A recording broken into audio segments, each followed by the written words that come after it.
Atunci când îți scoți apartamentul la vânzare, toate celelalte apartamente care sunt de vânzare în zona ta devin în mod automat concurenții tăi. E foarte important ca atunci când scoți apartamentul la vânzare să te gândești cu ce ești tu în evidență față de toți ceilalți concurenți.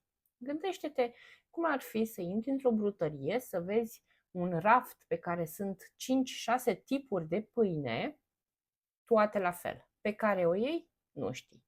Dar dacă cele 5-6 tipuri de pâine, dintre ele una ar fi împletită cu semințe, ți-ar ieși în evidență și ai fi tentat să o cumperi.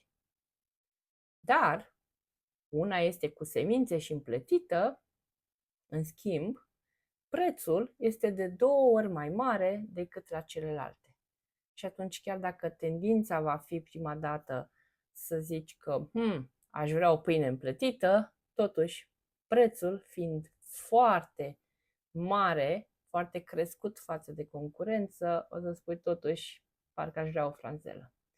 Cam așa este și la apartamente. În momentul în care îți scoți apartamentul pe piață, trebuie să iasă în evidență față de celelalte oferte concurente, iar prețul să fie un preț care să atragă potențialii cumpărători.